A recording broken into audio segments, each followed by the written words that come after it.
2 bulan usai Partai Nasdem diguncang kasus hukum kadernya, yakni Johnny G. Plate yang juga Menkominfo ditetapkan sebagai tersangka pada 17 Mei lalu atas kasus dugaan korupsi Menara BTS. Kali ini Partai Golkar yang diguncang kasus hukum.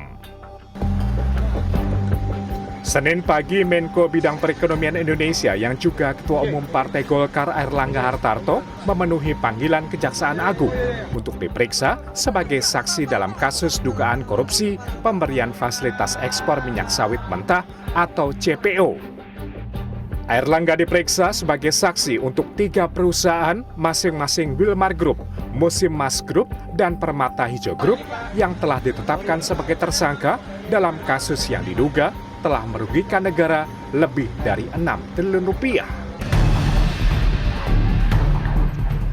Pemeriksaan Airlangga sebagai saksi berlangsung cukup lama, yakni sekitar 12 jam.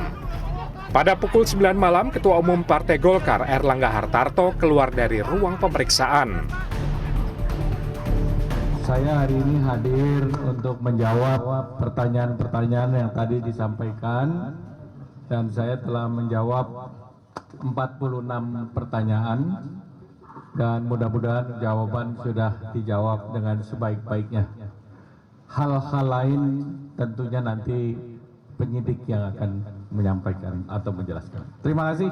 Wassalamualaikum warahmatullahi wabarakatuh.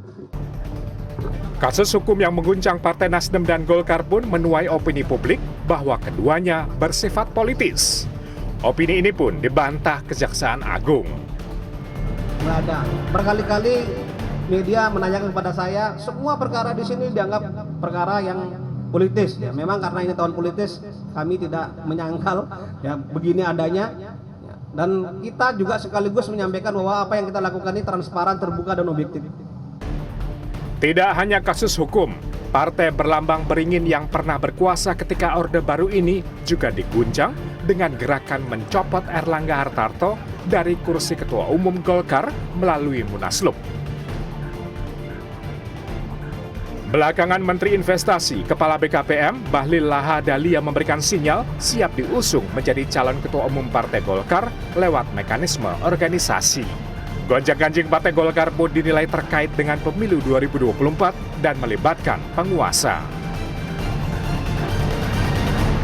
Ya, kalau istana saya kira jelas ya. Oke. Istana 2 menteri ya? Iya, kalau istana. Tapi siapa istana itu kan nggak tunggal, itu dulu kan. Kalau ini jelas anginnya dari istana kan. Dan oleh karena itu kelihatan sangat cepat membesarnya kan. Bersamaan dengan itu memang ada proses hukum juga yang tengah dihadapi oleh Pak Airlangga gitu. Jadi oleh karena itu kelihatan ya amat sangat serius, hanya dalam konteks 2-3 hari ini sudah langsung membesar karena begitu diutarakan pertama kali oleh Pak Lawrence, lalu disambut oleh Pak Luhut, kemudian juga oleh Bahlil, jadi ini barang. Sebelumnya dalam kaitannya dengan proses hukum kader partai politik, pihak istana melalui tenaga ahli utama kantor staf presiden, ahli Mokhtar Ngabalin, membantah hal itu terkait pemilu 2024. Partai koalisi pemerintah Nasdem, kemarin kita juga pernah mengalami di partai PDI Perjuangan, Gerindra, sebelumnya juga adalah partai Golkar dan beberapa yang lain. Itu artinya bahwa dalam hal penegakan hukum, Bapak Presiden tidak akan mungkin mengintervensi. Selain politikus Nasdem Johnny G. Plate dan Ketua Umum Partai Golkar Airlangga Hartarto yang harus berurusan dengan hukum, sejumlah kader Partai Nasdem dan Golkar juga sempat diperiksa sebagai saksi dalam kasus dugaan korupsi. Di antaranya adalah politikus Nasdem yang juga Menteri Pertanian Syahrul Yassin Limpo yang diperiksa KPK pada 19 Juni lalu sebagai saksi atas kasus dugaan korupsi di Kementerian Pertanian. Berikutnya politikus muda Golkar yang juga Menpora Dito Aryo Tejo yang diperiksa sebagai saksi oleh Kejaksaan Agung pada 3 Juli lalu atas kasus korupsi Menara BTS yang juga menjerat politikus Nasdem Johnny G. Plate.